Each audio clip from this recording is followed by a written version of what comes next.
السلام عليكم ورحمة الله وبركاته. بسم الله الرحمن الرحيم. الحمد لله رب العالمين، والصلاة والسلام على أشرف الأنبياء والمرسلين نبينا محمد وعلى آله وصحبه أجمعين. رب اشرح لي صدري ويسر لي أمري واحلل عقدة من لساني يفقه قولي. أما بعد. Muslimin dan muslimat, hadirin dan hadirat yang dirahmati Allah Subhanahu wa taala sekalian. Puji dan syukur bagi Allah Subhanahu wa taala, Tuhan sekalian alam.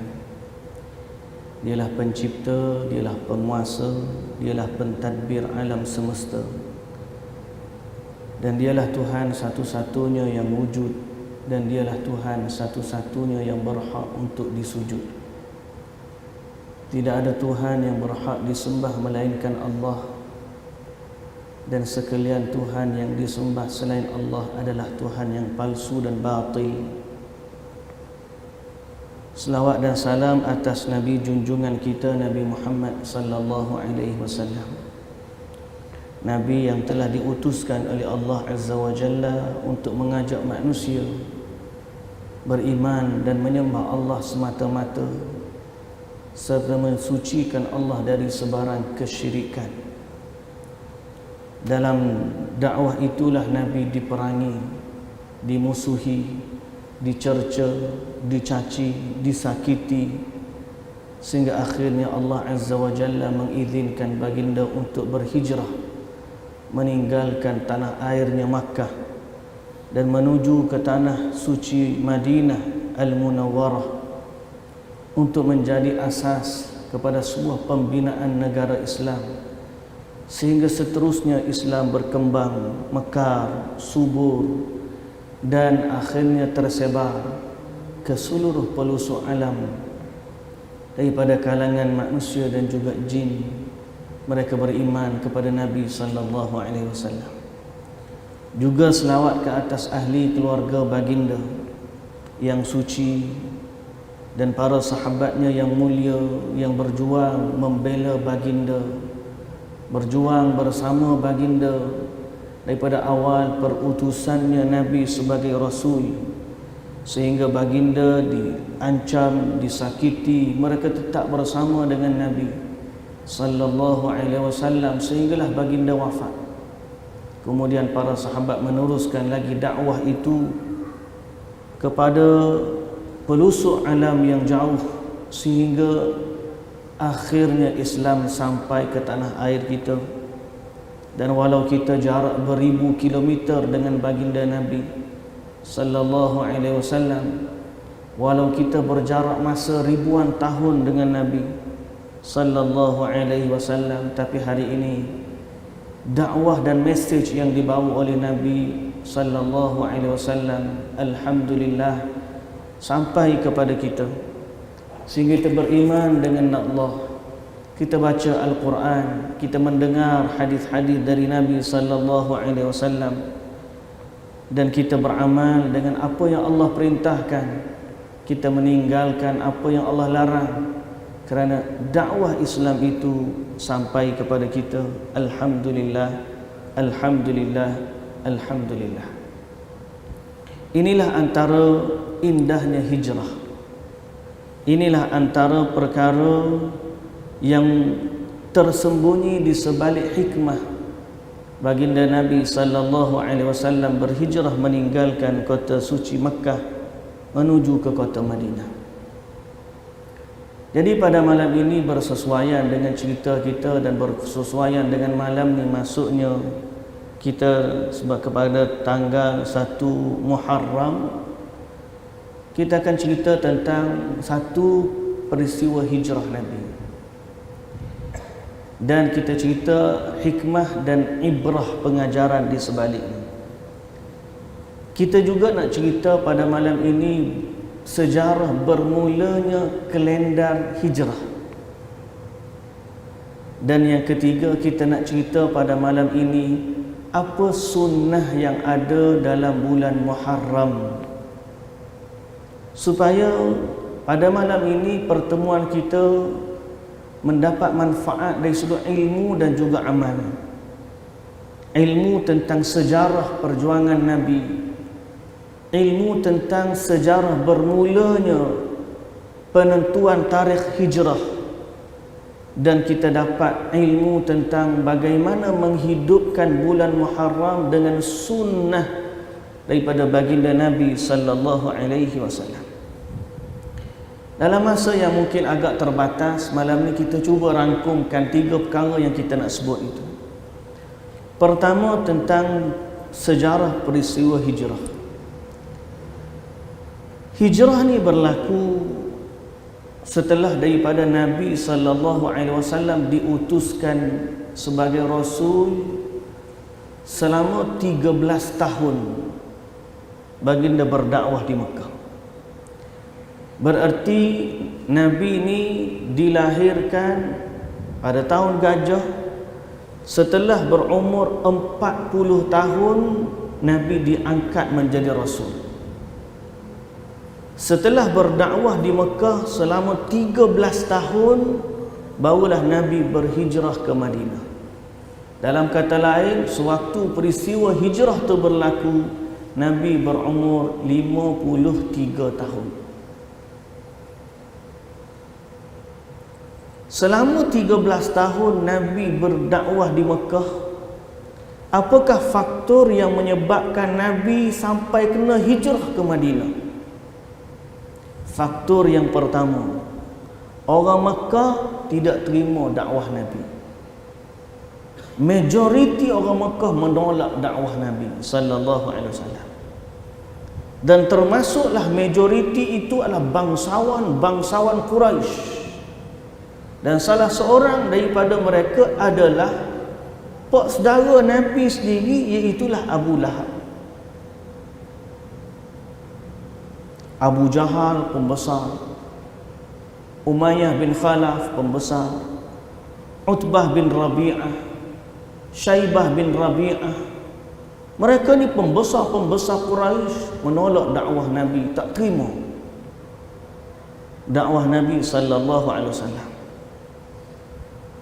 Dan mesej Nabi jelas bahawa Nabi mengajak semua mereka meninggalkan penyembahan berhala, hanya beriman kepada Allah yang Maha Esa, dan kita menyembah Dia satu-satunya, tidak ada sekutu baginya. La ilaha illallah wahdahu la syarika lah, lahul mulku wa lahul hamdu wa huwa ala kulli syai'in qadir. Selama 13 tahun dakwah Nabi ni, hanya beberapa orang, puluhan orang, mungkin ratusan orang yang beriman dengan Nabi sallallahu alaihi wasallam. Bermula daripada peristiwa Nabi menerima wahyu di Gua Hira, balik jumpa dengan Waraqah bin Naufal. Waraqah bin Naufal kata dah, kalaulah aku masih hidup waktu kamu dihalau oleh kaum kamu. Nabi pun dah hairan. Nabi kata, apakah aku akan dihalau oleh kaumku? Jawab Waraqah bin Naufal, tidak ada orang pun yang bawa seperti mana apa yang kamu bawa, melainkan dia akan diperangi oleh kaumnya. Dan memang itulah yang berlaku. Padahal 40 tahun awal hidup Nabi, semua orang sayang kepada Nabi. 40 tahun hidup Nabi, semua orang sayang kepada Nabi, sehingga Nabi digelar Al-Amin di Mekah. Orang letak harta-harta kepada Nabi sebagai wadi'ah, sebagai pemegang amanah. Mereka nak musafir, mereka tinggal barang-barang berharga mereka dijaga dan disimpan oleh Nabi sallallahu alaihi wasallam. Begitu percayanya mereka kepada Nabi sallallahu alaihi wasallam. Selama 40 tahun tidak ada isu, disayangi, dihormati, dimuliakan Nabi sallallahu alaihi wasallam. Bila saja Nabi diangkat menjadi rasul, dan bila saja Nabi datang bawa mesej, tinggalkanlah agama nenek moyang, kembalilah beriman kepada Allah, dan berimanlah kepada apa yang Allah turunkan daripada wahyu. Wa idza qila lahum ittabi'u ma anzalallahu wa ila ar-rasul qalu bal wajadna alaihi bal nattabi'u ma alfaina alaihi aba'ana. Bila dikatakan kepada mereka, ikutlah apa yang Allah turunkan, ikutlah apa yang Allah turunkan kepada Rasulnya, mereka menjawab, tak, kami nak ikut ajaran nenek moyang kami. Akhirnya berlaku pertembungan, mereka menolak dakwah Nabi sallallahu alaihi wasallam. Dan Nabi disakiti selepas daripada itu. Satu peristiwa sampai ke satu tahap, waktu Abu Jahal duduk di Masjidil Haram, Nabi datang dan Nabi salat di Masjidil Haram depan Kaabah. Ada beberapa pembesar Quraisy, mereka tengok, mereka kata, siapa di kalangan kita yang boleh pergi ambil kotoran-kotoran dari tempat penyembelihan, kemudian bawa kotoran itu letak di atas belakang Muhammad waktu dia sedang sujud. Maka ada seorang daripada mereka sanggup pergi ambil dekat tempat sembelihan Bani Fulan, ambil kotoran tu, Nabi tengah salat, sujud Nabi, dia ambil kotoran tu letak di atas belakang Nabi sallallahu alaihi wasallam. Yang meriwayatkan cerita tu Abdullah ibn Mas'ud radhiyallahu anhu. Dia kata, masa tu aku tak mampu nak buat apa-apa, sehingga akhirnya datang siapa? Fatimah, anak pada Nabi ni, datang ke Masjidil Haram, kemudian dia buang kotoran daripada belakang Nabi sallallahu alaihi wasallam, barulah Nabi bangkit daripada sujud. Dan habis salat, Nabi mendoakan supaya Allah menurunkan bala ke atas Quraisy, sehingga Quraisy pun takut. Akhirnya Nabi sallallahu alaihi wasallam berdoa kepada Allah pada 7 orang yang ada masa tu, termasuklah Abu Jahal, termasuklah Utbah bin Rabi'ah, Syaibah bin Rabi'ah, Umayyah bin Khalaf, dan Nabi sebut 7 orang. Kata Abdullah ibn Mas'ud, ketujuh-tujuh itu aku lihat mereka terbunuh di perang Badar, dan mayat-mayat mereka dicampakkan dalam telaga dalam perang Badar. Tapi Nabi disakiti, Nabi dituduh ahli sihir, Nabi dituduh ahli syair, Nabi dituduh orang gila. Nabi tak cukup dengan Nabi disakiti, sahabat-sahabat Nabi juga dizalimi. Kita tahu cerita Bilal bin Rabah yang beriman dengan Nabi, diseksa di tengah padang pasir. Sumayyah, mak kepada Ammar bin Yasir, dibunuh dengan ditusuk lembing pada kemaluannya. Suami dia Yasir juga dibunuh. Sahabat lain yang nama Khabbab ibnul Arat, dia hamba yang bekerja tempat tukang besi, ada relau tempat bakar besi. Bila tuan dia dapat tahu berita Khabbab ibnul Arat masuk Islam, dia pergi tempat dia buat besi, ambil Khabbab, letak atas pak bakar besi, terbakar belakang sehingga menitik minyak daripada belakangnya Khabbab ibnul Arat. Dipaksa dia keluar daripada agama Muhammad, disakiti, sehingga akhirnya terpaksalah mereka kemudian lari ke Habasyah pada peringkat pertama. Dapat berita di Habasyah, mereka Quraisy pergi jumpa dengan An-Najasyi, minta supaya An-Najasyi hantar balik rombongan orang Mekah ni ke Mekah supaya mereka boleh ambil tindakan. Tapi An-Najasyi dengan keadilan dia dengar cerita tu, kemudian dia jatuh hibur, dan dia tahu apa yang Nabi Muhammad bawa sama dengan apa yang mereka imani dalam agama Kristian. Akhirnya dia melindungi orang Islam di Habasyah, dan akhirnya dia juga An-Najasyi masuk Islam. Tapi bila orang Mekah dengar satu peristiwa berlaku di Mekah, khabar angin mengatakan orang Mekah beriman kepada Nabi Muhammad sallallahu alaihi wasallam. Mereka patah balik ke Mekah. Sampai ke Mekah rupanya orang kafir Quraisy masih lagi belum beriman. Tinggal mereka di Mekah dalam keadaan dizalimi kembali. Sampai akhirnya Nabi sallallahu alaihi wasallam putus asa lah. Nabi kata Quraisy ni tak boleh dah. Nabi pergi ke Taif.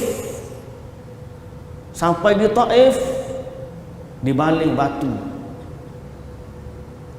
Dibaling batu. Nabi nak masuk Mekah, sampai lepas dibaling batu, berdarah, keluar darah daripada tubuh Nabi sallallahu alaihi wasallam. Terpaksa Nabi berlindung di satu kebun anggur, kebun kurma dan anggur. Datang seorang hamba di Taif tu, namanya Addas. Addas ni dia pun kesian. Dan kemudian masa tu Utbah dan Syaibah bin Rabi'ah, dua orang yang menjadi musuh Nabi tu, masa tu ada di Taif. Dia pun kesian lah Muhammad ni. Sebab dia pun Quraisy, orang ni pun Quraisy, tak apalah. Khabbab lah. Addas, kamu bagilah anggur kepada dia. Addas pun pergi bawa anggur tu, pergi jumpa Nabi Muhammad. Masa tu dia pun tak tahu ni Nabi Muhammad. Dia pun bagi anggur tu untuk Nabi Muhammad makan. Dalam keadaan dia ni humum, mahmum, tak tahu. Pemikiran Nabi ni begitu gelisah. Orang Quraisy tak terima, orang Taif tak terima. Dihalau daripada Taif, dibaling batu. Tapi dalam kerehat tu dia pun nak makan anggur tersebut, dia pun baca bismillah. Addas masa tu hamba daripada Iraq, dia ni Ninawa nama. Addas kata, aku tak pernah dengar orang baca macam ni. Nabi kata, tanya kepada dia, kamu daripada mana? Oh, dia panggil aku daripada Ninawa. Ninawa ni dekat Iraq.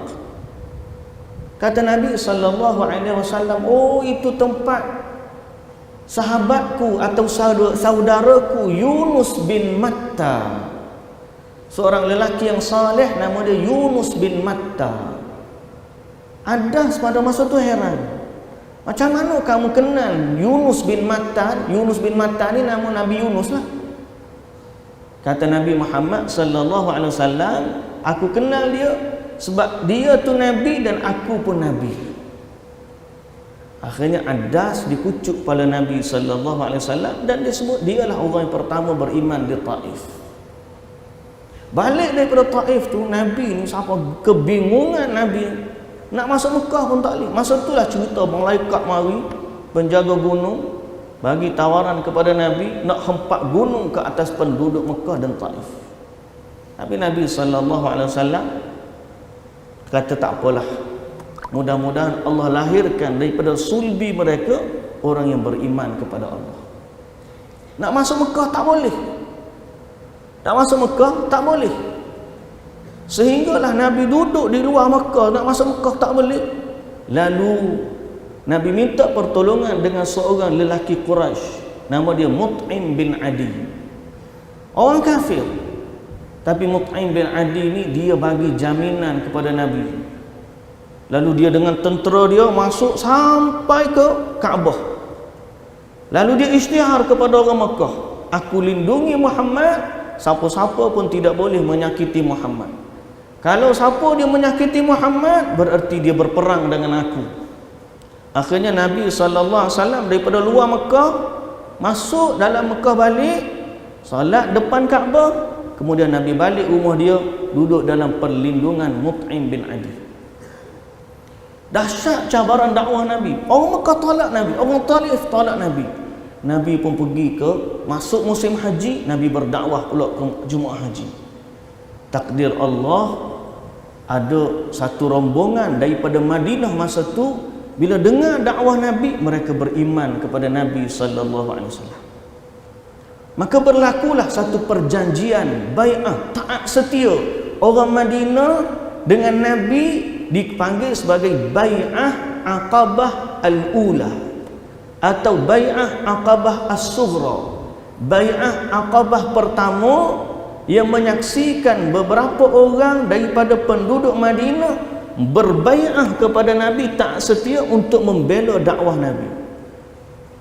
Setelah itu mereka balik, habis musim haji dia balik pula ke Madinah, Nabi duduk di Mekah. Mereka buat kerja dakwah sehingga tahun depan datang musim haji, mereka bawa 70 orang, kemudian dengan secara rahsia berjumpa dengan Nabi Muhammad sallallahu alaihi wasallam di Jamrah Aqabah, dekat Jamrah Aqabah dalam musim haji. Dan 70 orang ni berbai'ah kepada Nabi. Mereka nak melindungi Nabi sallallahu alaihi wasallam.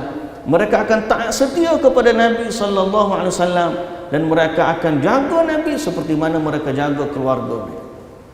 Berlakulah bai'ah Aqabah yang kedua. Kalau tuan-tuan pergi haji sekarang ni, turun daripada eskalator Jamrah Aqabah tu, turun bawah ada satu masjid sebelah kanan. Warna kuning masjid tu. Siapa fresh-fresh pergi haji mungkin dia tengok. Tapi orang Malaysia kadang-kadang kalau pergi haji tabung haji ni dia tingkat 3, dia kona, dia pusing, dia patah balik, dia tak turun bawah, dia tak jumpa.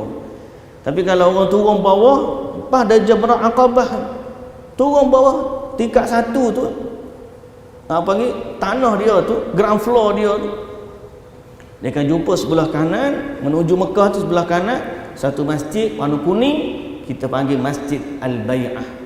Disebut di situlah berlakunya bai'ah taat setia penduduk Madinah yang datang haji menyatakan kepada Nabi sallallahu alaihi wasallam mereka taat setia kepada Nabi dan mereka akan melindungi Nabi.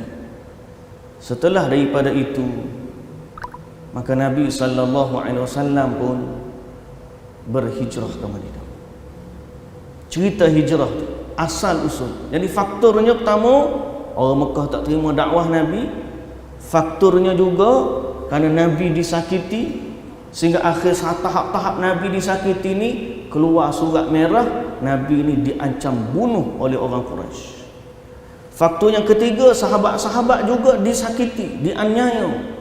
Faktor yang keempat, Nabi perlu kepada satu markas dakwah sebagai negara Islam untuk Allah turunkan hukum-hukum perundangan Islam. Lalu setelah Allah izinkan 13 tahun dakwah Nabi di Mekah, tahun ke-13 tu Allah izinkan Nabi hijrah. Nabi dan para sahabat, bila Allah izin, sahabat-sahabat pergi dulu. Selesai je perjanjian bai'ah Aqabah yang kedua, habis je musim haji, orang Madinah balik ke Madinah, maka bermula lepas itu orang Mekah yang dah Islam ni keluar secara sembunyi-sembunyi. Seorang pergi, 2 orang pergi, 3 orang pergi. Nabi masih lagi stay. Nabi masih lagi stay. Adalah beberapa orang yang kisah hijrah mereka masyhur, seperti Abu Salamah dan Ummu Salamah, suami isteri. Ada anak nama dia Salamah. Bila nak berhijrah, Abu Salamah pergi dulu. Ummu Salamah dengan anak dia pergi kemudian. Dapat tahu kepada keluarga dia halang. Keluarga isteri ni, iaitulah Ummu Salamah, ambil Ummu Salamah. Keluarga suami dia ambil anak ni, Salamah, duduk dijaga oleh keluarga kabilah suami. Suami pula Abu Salamah dah sampai ke Madinah. Kerinduan 3 orang ni terpisah ahli keluarga. Suami di Madinah, isteri dengan kabilah isterinya, anak duduk dengan kabilah suami. Setahun tak jumpa.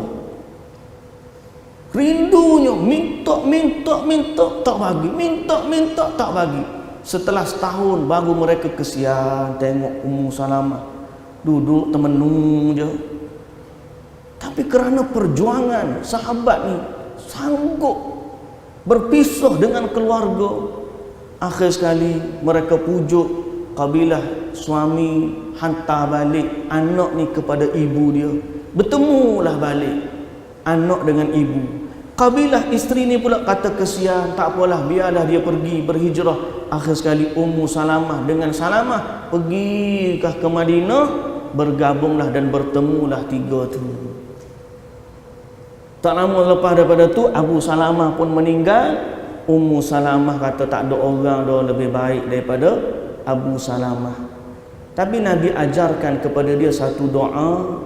Bila ditimpa musibah, bacalah doa ni, nescaya Allah ganti dengan yang lebih baik. Ummu Salamah kata tak ada orang lebih baik daripada Abu Salamah. Tapi dia baca juga doa tu, akhirnya Allah ganti dengan suami yang lebih baik. Dan memang akhirnya Ummu Salamah dikahwini oleh Nabi sendiri sallallahu alaihi wasallam. Satu kisah hijrah. Dua kisah hijrah. Siapa dia? Suhaib Ar-Rumi. Suhaib Ar-Rumi ni dia orang Rom, nama pun Ar-Rumi. Suhaib Ar-Rumi dia datang, dia dulu belum tu hijrah dah ke Mekah. Mari ke Mekah meniaga akhir daripada orang kaya, orang miskin jadi kaya. Bila nak hijrah orang Mekah marah.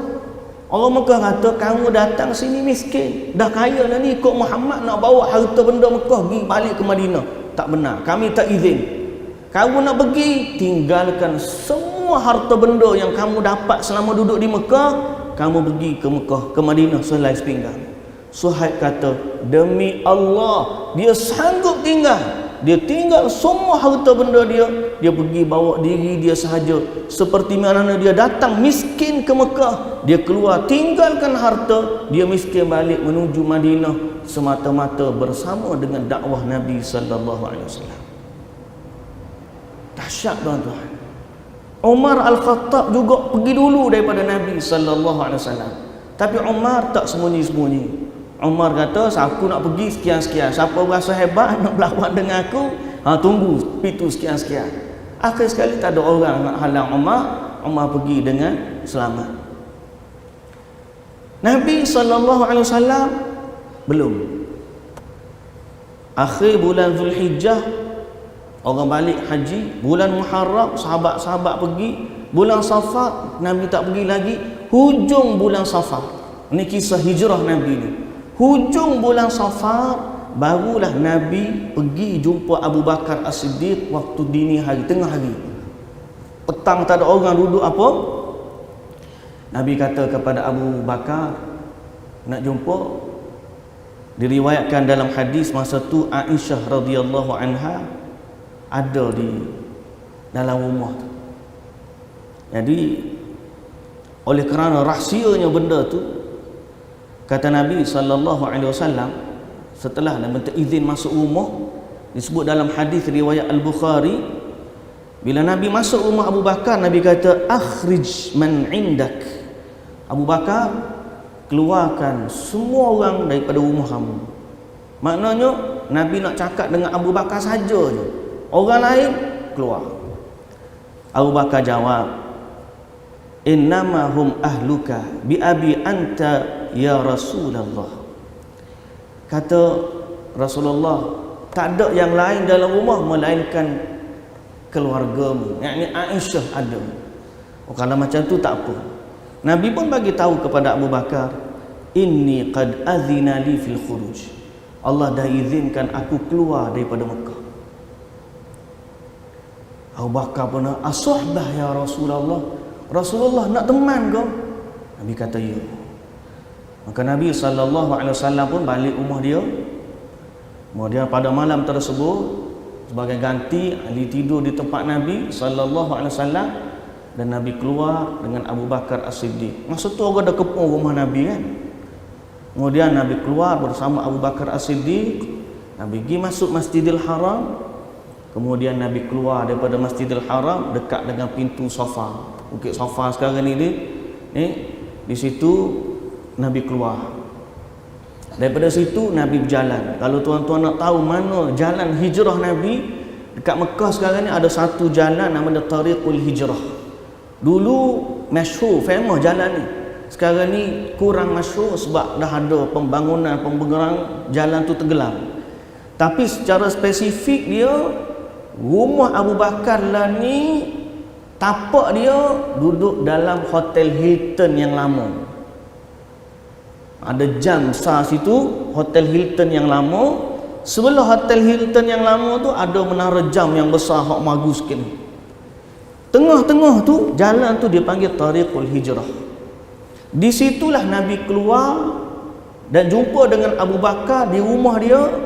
Kemudian Nabi meneruskan perjalanan, Nabi dan Abu Bakar As-Siddiq menuju mula-mula ke Gua Thur. Duduk dalam Gua Thur 3 hari. Waktu Nabi keluar tu hujung bulan Safar. Sebab tu kalau ada orang kata musafir di bulan Safar ni tak baik, sial, maka jawapan dia tidak ada sial dalam agama dan tidak ada sial pada bulan Safar. Kerana hujahnya hijrah Nabi yang agung ni, mula-mula Nabi keluar daripada rumah dia adalah pada bulan Safar. Ini sejarah.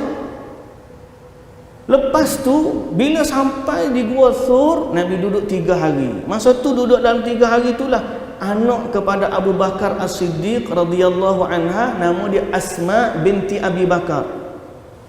Asma pergi hantar makanan secara sembunyi-sembunyi. Dia ikat apa tu makanan dekat tunggangan dia tu dengan tali kat pinggang dia. Dia ada tali kat seluar, tali seluar tu ada kain, dia koyak jadi 2. Bila jadi 2, satu dia ikat balik seluar, satu lagi dia ikat makanan Nabi dekat tunggangan dia, dia bawa pergi dekat Gua Thur dan kemudian dia hantar makanan selama 3 hari. Nabi duduk sembunyi. Masa itulah orang kafir Quraisy ni cari Nabi, cari bagi ganjaran 100 ekor unta siapa boleh bawa Muhammad balik Mekah, hidup atau mati. Cari punya cari, ada orang mahir dia pergi cari, tengok tapak unta, tengok dia boleh tahu Nabi SAW ni ikut jalan ikut sampai naik Gua Thur, sampai duduk depan pintu gua. Abu Bakar masa tu duduk bawah. Dia Gua Thur ni duduk bawah tanah, bukan bawah tanah makan. Orang nak tengok isi gua tu dia kena tunduk nyuruh. Kawan tu pergi sampai depan pintu.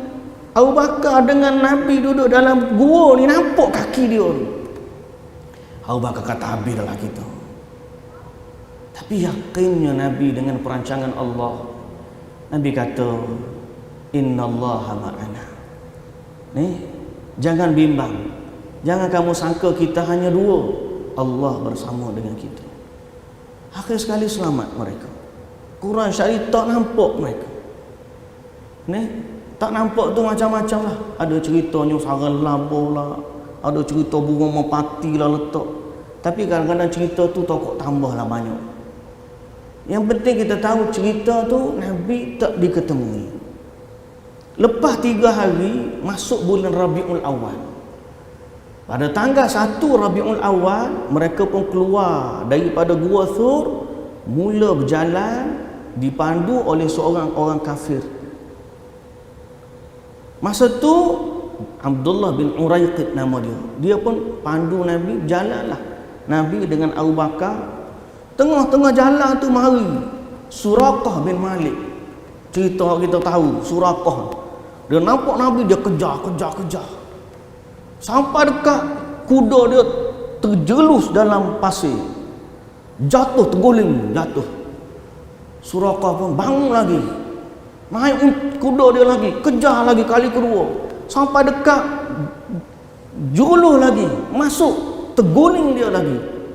Kali ketiga dia pun naik lagi. Bila jatuh kali ketiga, dia mula dah percaya Nabi SAW ni dilindungi oleh Allah. Lalu dia minta keselamatan daripada Nabi dan dia janji dia tak akan bagi tahu kepada orang. Nabi SAW bagi jaminan keselamatan dan Nabi bagi tahu kepada dia satu janji bahawa andai selepas daripada ni Islam mengalahkan Parsi, maka kamu akan diberikan mahkota Kisra Parsi. Suraqah pegang janji itu, kemudian Suraqah patah balik. Orang lain nak pergi, Suraqah kata tak ada. Dia dah cek jalan tak ada. Akhir sekali Nabi teruskan perjalanan. Ringkas cerita, dalam perjalanan tu banyak cerita, tapi Nabi ambil masa 8 hari. Nabi sampai ke Madinah pada tanggal 8 hari bulan Rabiul Awal. Hari Isnin 8 Rabiul Awal Nabi sampai ke Madinah. Masa tu orang Madinah ni kan sahabat-sahabat dah pergi. Semua duk tunggu bila Nabi nak sampai, semua bila tunggu bila Nabi nak sampai. Dapat berita Nabi dah keluar daripada Mekah, mereka pun tunggu sebab dia tak tahu apa yang berlaku. Nabi sembunyi dulu, dia tak tahu. Nabi ikut jalan mana, dia tak tahu. Nabi ambil masa 8 hari sebab Nabi lalu jalan pesisir pantai. Dia duk tunggu ni. Hari pertama tunggu Nabi tak sampai. Nabi kedua tak sampai. Semua sahabat-sahabat yang beriman. Akhir sekali hari ke-8 Nabi keluar tu, mulalah mereka tengok berbalam-balam, nampak bayang-bayang ada macam 2 orang. Masa tu tengah hari semua orang balik dah. Tiba-tiba orang jerit, "Oh, apa yang kamu tunggu dah sampai." Berbondong-bondong orang Madinah keluar sambut Nabi di Quba. Sampai di Quba mereka pun tengok, tak tahu hak mana satu Nabi, hak mana satu Abu Bakar As-Siddiq radhiyallahu anhu. Akhir sekali Abu Bakar pun bangun. Abu Bakar teduhkan Nabi daripada cahaya matahari. Orang pun tahu, oh inilah hak duduk ni Nabi, hak peneduh ni Abu Bakar As-Siddiq radhiyallahu anhu. Kemudian Nabi duduk di Quba ni selama 4 hari. Dalam sejarah sebut 4 hari. 8, 9, 10, 11. Isnin, Selasa, Rabu, Kamis. 4 hari ni Nabi duduk di rumah seorang sahabat nama dia Kalthum bin Hadam. Nama dia. Nama Kalthum. Kalthum ni lelaki, bukan perempuan. Yang perempuan tu Ummu Kalthum. Kena ingat boleh. Kita Kalsum nama lelaki ke perempuan? Kalsum kita perempuan. Orang Arab Kalsum ni lelaki, Ummu Kalsum baru perempuan. Ada Ummu tu kan, Ummu tu mak kan. Dia duduk Mak Kalsum bin Hadam 4 hari ni Nabi bina Masjid Quba. Ini peristiwa hijrah.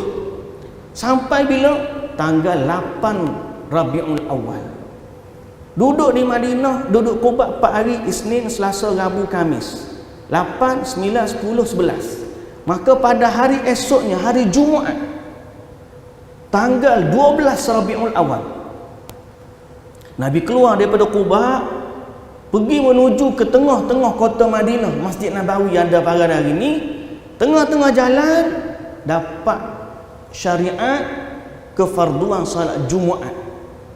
Maka itulah salat Jumaat pertama yang didirikan di tengah-tengah antara Quba dengan Masjid Nabawi. Ada satu masjid nama dia Masjidil Jumu'ah. Sejarah menunjukkan di situ tempat tapak pertama salat Jumaat dalam sejarah Islam. Pada hari Jumaat 12 Rabiul Awal, habis salat Jumaat, Nabi pun pergi lagi sampai ke tengah-tengah kota Madinah dan Nabi berhenti. Unta dia tu masa tu terima GPS daripada Allah Ta'ala. Sahabat-sahabat tengok unta kan, semua pakat tarik unta Nabi. Berjalan duduk rumahku. Orang ni kata duduk rumahku. Nabi kata kepada sahabat-sahabat semua, da'uha fa innaha ma'murah. Nabi kata kepada sahabat, tinggalkan unta ni, jangan kacau dia. Fa innaha ma'murah, sebab unta ni dia diperintahkan mana dia nak berhenti. Ada sahabat-sahabat pun lepas bebas. Unta tu pun tengok kiri, tengok kanan, tengok kiri, tengok kanan. Pergi sampailah di tempat Masjid Nabi hari ni, dia pun berhenti situ. Hadzal makan. Nabi kata sini tempat dia.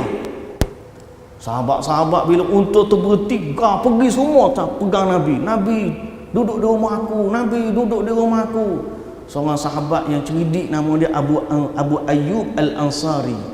Rumah dia dekat dengan Masjid Nabi. Azan cerita tengah sedap ni. Kita berhenti dulu dah. Kita sambung sikit lagi lepas daripada ni. Nak cerita tak habis lagi, baru segmen pertama baru tu. Azan ni.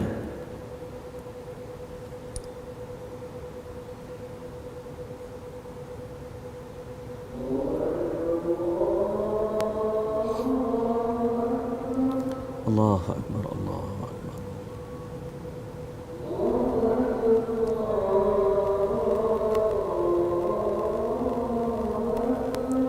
Allahu Akbar, Allahu Akbar.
لا إله إلا الله محمد رسول الله اللهم صل محمد وعلى محمد اللهم رب هذه الدعوة التامة والسلام آت محمدا الوسيلة والفضيلة وبعث مقام محمود الذي وعده.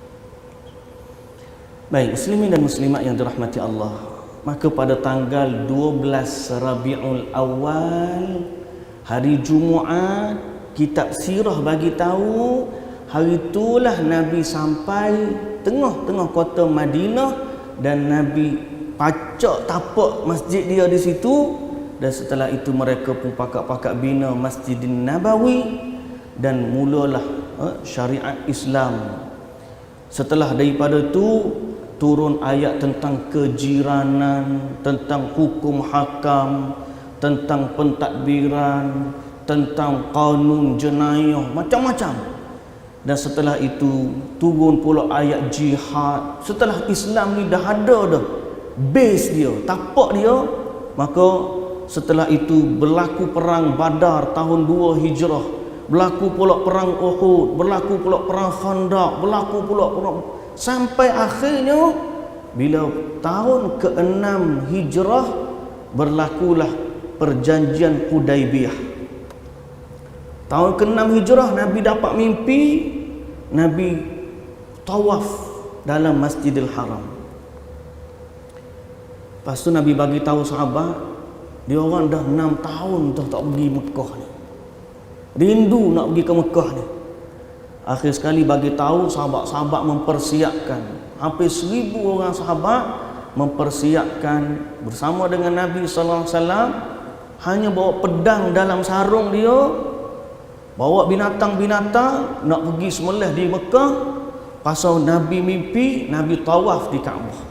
Keluarlah Nabi dengan sahabat-sahabat. Lepas 6 tahun ni hijrah ni, sampai di Hudaibiyah, orang kafir Quraisy tahan, tak boleh masuk. Berlaku pula perjanjian Hudaibiyah, gencatan senjata selama 10 tahun antara Quraisy dengan Nabi Muhammad. Siapa-siapa geng Muhammad masuk geng Muhammad, siapa nak tim dengan Quraisy masuk tim Quraisy.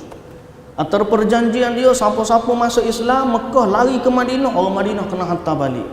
Adapun orang Mekah, orang Madinah lari ke Mekah, orang Mekah tak kena hantar balik. Sahabat-sahabat kata ni perjanjian macam tak aci, tapi Nabi kata Nabi setuju. Mereka tak puas hati, tapi akhirnya mereka tunduk kepada perintah Nabi sallallahu alaihi wasallam. Berlaku perjanjian.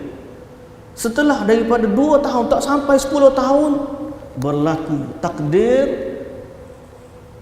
Allah panggil kabilah yang geng dengan kabilah Quraisy ni pergi serang kabilah yang ada perjanjian dengan Nabi Muhammad sallallahu alaihi wasallam. Bila dah langgar perjanjian, Nabi kata gencatan senjata habis. Tak ada dah. Perintahkan sahabat-sahabat semua siap sedia, kita serang Mekah. Tapi rahsiakan benda ni. Buat satu rancangan ketenteraan semua secara rahsia. Setelah rahsia ni, adalah satu seorang sahabat ni, nama dia Hatib bin Abi Balta'ah. Dia tulis surat kepada orang Mekah, dia bagi tahu rahsia ni kepada orang Mekah. Tapi sebelum surat tu sampai ke Mekah, wahyu dah turun bagi tahu kepada Nabi Muhammad. Jibril kata ada satu surat yang dah keluar daripada Madinah. Surat ni akan membocorkan rahsia perjanjian atau persiapan perang Nabi. Nabi panggil sahabat dia, orang pergi kejar surat ni, tangkap. Rupa-rupanya ada perempuan yang bawa. Akhir sekali mereka dapat surat tu. Pendek cerita, Nabi panggil Hatib bin Abi Balta'ah. Padahal dia ni orang baik, cuma dia bimbang kepada keluarga dia di Mekah. Nabi maafkan dia dan Nabi kata dia orang perang Badar, buatlah apa yang kamu buat, Allah Ta'ala dah ampunkan dosa kamu. Kemudian pada tanggal 8, pada tahun 8 Hijrah tu, Nabi dengan seluruh apa tu tentera orang Islam ni, lebih kurang 10,000 pergi kepung kota Mekah. Akhirnya Nabi dapat tawan kota Mekah. Nabi buang semua berhala-berhala. Kemudian Mekah diisytiharkan sebagai tanah suci umat Islam, dan Nabi halau semua orang kafir daripada Mekah. dan majoriti orang Islam, orang Mekah pada masa tu akhirnya masuk Islam. Bila Nabi tawan mereka, Nabi merdekakan mereka, maka masuk Islam. Termasuklah Ikrimah bin Abi Jahal yang dulunya musuh kepada Nabi, masuk Islam. Abu Sufyan sebelum daripada tawan tu pun dah masuk Islam. Setelah itu berlakulah tahun ke-9 Hijrah, Nabi tak pergi lagi haji. Orang Islam ni masuk berbondong, orang Arab berbondong-bandong masuk mari ke Madinah, isytihar pada Nabi masuk Islam. Sehingga dikenali tahun ke-9 tu Amul Wufud. Hebatnya hijrah ni muslimin dan muslimat yang dirahmati Allah. Nabi setelah hijrah ni, walaupun dah tawan kota Mekah, Nabi tak patah balik ke Mekah. Nabi stay di Madinah bersama orang Ansar sampai Nabi kata, kalaulah tidak kerana hijrah, nescaya aku sudah menjadi salah seorang daripada orang Ansar. Hari ini ke mana saja orang Ansar pergi, aku akan ikut orang Ansar, kata Nabi sallallahu alaihi wasallam. Dan ini kemuliaan bagi orang Ansar. Sehingga dalam perang orang dapat harta rampasan perang Hunain, orang Ansar tak puas hati. Mereka kata Nabi ni melebihkan orang Mekah. Nabi pergi panggil orang Ansar. Nabi kata, wahai orang Ansar, apakah kamu reda mereka dapat harta-harta rampasan perang, tapi kamu dapat Rasulullah sallallahu alaihi wasallam? Orang Ansar kata, kami reda ya Rasulullah, kamu sebagai bahagian kami. Akhirnya Nabi patah balik duduk dengan Ansar di Madinah sampai tahun ke-11 Hijrah Nabi wafat. Dan tidak ada hari, kata Anas bin Malik radhiyallahu anhu, tidak ada hari yang paling menggembirakan orang Madinah lebih daripada hari Nabi sampai ke Madinah. Dan tidak ada hari orang paling sedih di Madinah berbanding hari Nabi sallallahu alaihi wasallam wafat di Madinah. Dan kedua-dua kejadian itu berlaku pada tanggal 12 Rabiul Awal. Bagaimana pula tiba-tiba kata kita kena adanya tahun baru hijrah? Bila mula kalender hijrah? Zaman Nabi dulu orang tak ingat dan tak sambut pun awal tahun akhir tahun. Tak ada. Zaman Nabi belum mula lagi kalender hijrah. Zaman tu orang ingat tahun ni tahun perang Badar, tahun ni tahun perjanjian Hudaibiyah, tahun ni tahun pembukaan kota Mekah. Orang ingat peristiwa-peristiwa, tak ada lagi kalender hijrah. Bila bermula? Selepas Nabi wafat, masa tu 11 hijrah. Abu Bakar As-Siddiq ambil pemerintahan khalifah 2 tahun, jadi 13 hijrah. Umar Al-Khattab sambung masa tu. Setelah beberapa tahun empayar Islam ni tersebar luas, maka ada keperluan untuk meletakkan tarikh pada surat-surat yang dikeluarkan oleh pusat pemerintahan Islam. Daripada Madinah nak hantar surat ke Parsi, nak hantar surat ke Mesir, nak hantar surat ke Iraq, maka ada keperluan meletakkan tarikh pada surat pemerintahan. Masa itulah baru diminta supaya diletakkan satu tarikh kalender Islam. Ada orang bagi cadangan kita guna tarikh Parsi. Parsi ni sejarah dia ribuan tahun. Orang kata Parsi dah lama, banyak sangat tahun dia. Ada kata tahun Rom, tak terima. Kita buat kalender Islam. Maka bincang punya bincang, tarikh mana yang peristiwa agung dalam Islam yang kita nak kenang sampai bila-bila. Akhir sekali sahabat dengan Umar radhiyallahu anhu buat keputusan, kita ambil peristiwa hijrah. Maka bermulalah zaman Umar, dia backdated. Waktu kalender tu dimulakan, backdated peristiwa hijrah pada tahun 16 Hijrah. Makna berlakunya kiraan kalender hijrah ni setelah 16 tahun peristiwa Nabi hijrah. Barulah dimulakan kalender Islam. Jadi kalau ada orang tanya zaman Nabi ada tak tahun baru hijrah? Zaman Nabi tak ada. Kalau ada orang mari bawa cerita sunat amalan tahun baru begini, atau Nabi bagi tahu kepada kita pada akhir tahun malaikat akan tengok buku catatan akhir tahun, malaikat pula tengok catatan tahun depan, tengok macam mana. Kalau dia cerita macam tu, kita tahulah bahawa cerita tu tidak benar, kerana zaman Nabi belum ada permulaan tahun hijrah. Sebab siapa yang memulakan kiraan kalender Islam hijrah ni? Umar Al-Khattab radhiyallahu anhu. Sejarah sebut macam tu. Kenapa mula bulan Muharram sedangkan Nabi hijrah bulan Rabiul Awal?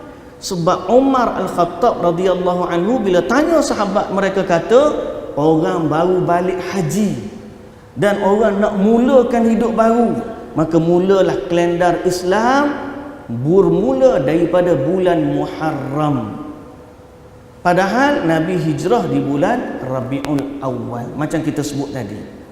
Okey, perkara yang ketiga saya nak sebut muslimin dan muslimat yang dirahmati Allah. Kalau mengikut kacamata Nabi, kacamata sunnah Nabi, bila masuk bulan Muharram ni, apa yang Nabi sibuk pesan kepada sahabat dia? Dan apa yang Nabi bersungguh nak buat bila masuk bulan Muharram? Pertama, isu tahun baru tak ada dalam minda tu. Kita kena tahu, kalau nak buat tu, doalah tiap-tiap malam pun tak apa. Pertama, bila masuk bulan baru, Nabi ni bukan Muharram saja, setiap kali masuk bulan baru, nampak anak bulan, ada doa yang Nabi baca, doa melihat anak bulan. Tuan-tuan pernah baca tak doa ni? Doa ni riwayat Al-Imam At-Tirmidzi. Darjat dia hasan. Diriwayatkan oleh seorang sahabat nama dia Talhah bin Ubaidillah. Dia meriwayatkan bahawa setiap kali Nabi tengok, atau kebanyakan waktu bila Nabi tengok anak bulan, Nabi akan doa minta kepada Allah. Lafaznya macam mana? Allahumma ahlilhu alaina bil yumni wal iman was salamati wal islam rabbi wa rabbuka Allah. Maksud dia, ya Allah, mula-mula dia sebut Allahu Akbar, Allah Maha Besar. Ya Allah, terbitkanlah anak bulan ini dengan keberkatan dan iman, dengan keselamatan dan Islam. Dan dia kata juga, Tuhanku dan Tuhanmu adalah Allah Subhanahu wa ta'ala, Tuhan bulan. Itu doa sunnah setiap kali tengok anak bulan. Satu. Bila masuk bulan Muharram, malam ni panjang sikit lah pasal Muharram kan, esok cuti kan. Bila masuk bulan Muharram, Nabi ingatkan sahabat bahawa bulan Muharram ni salah satu daripada bulan haram.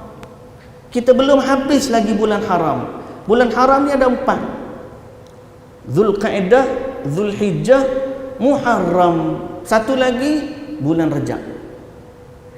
Kemudian yang ketiga, Nabi SAW anjurkan kepada sahabat banyakkan puasa sunat. Puasa sunat. Dan Nabi SAW kata, afdalus siyami ba'da Ramadan siyamu syahrillahil muharram. Sebaik-baik puasa sunat setelah daripada puasa wajib Ramadan adalah puasa di bulan Muharram. Dan dalam banyak-banyak hari bulan Muharram, kalau mengikut hadis riwayat Al-Imam Al-Bukhari, sahabat menceritakan, kana Rasulullah sallallahu alaihi wasallam yataharra, sebagaimana kata Ibnu Abbas radhiyallahu anhuma, dia kata, ma ra'aitun nabiyya sallallahu alaihi wasallam yataharra siyama yaumin faddalahu ala ghairihi illa hadzal yaum yauma Ashura wa hadha ash-shahr yakni syahrul Ramadan. Hadis riwayat Bukhari. Ibnu Abbas kata, Nabi ni kalau dia nak cari hari puasa, tidak ada hari yang paling ternanti-nanti Nabi nak puasa pada hari itu lebih daripada hari Ashura. Dan tidak ada bulan yang Nabi ternanti-nanti nak puasa, ialah bulan Ramadan. Bererti bila masuk bulan Muharram, Nabi tak nampak 1 Muharram, terus nampak 10 Muharram untuk kita puasa. Dan bila Nabi sampai ke Madinah, Nabi tengok orang Yahudi puasa. Nabi tanya, apa hal Yahudi puasa ni? Orang Yahudi kata, kami puasa hari ni sebab hari ni adalah harinya Nabi Musa selamat daripada Fir'aun. Maka Yahudi puasa. Nabi pun kata sallallahu alaihi wasallam, kami orang Islam lebih berhak dengan Nabi Musa banding kamu Yahudi. Akhir sekali Nabi pun puasa, dan Nabi perintahkan para sahabat untuk berpuasa. Penghujung usia Nabi sallallahu alaihi wasallam, Nabi kata, Nabi tahu Yahudi pun puasa juga hari 10. Nabi ni dia tak suka menyerupai Yahudi. Lalu Nabi kata, lain baqitu ila qabilin la asuman tasi'. Kalau aku panjang umur sampai tahun depan, aku akan puasa juga hari 9. Sehingga para ulama dalam hadis ni kata, Ibnu Hajar rahimahullah kata, sebaik-baik puasa di bulan Muharram ni paling afdal kita puasa 9 dan 10 Muharram. Tuan-tuan, 9 dan 10 Muharram untuk tahun ni jatuh bila? Minggu depan. Hari apa? Khamis dan Jumaat. Saya kabarkan siap-siap, bagi tahu siap-siap. Khamis depan pakak puasa pak kita. Jumaat depan pakak puasa pak kita. Sebab Khamis depan adalah hari 9 Muharram, dipanggil Tasu'a. Jumaat depan dipanggil Ashura. Apa fadilat hadis Nabi yang sebut kelebihan puasa Ashura?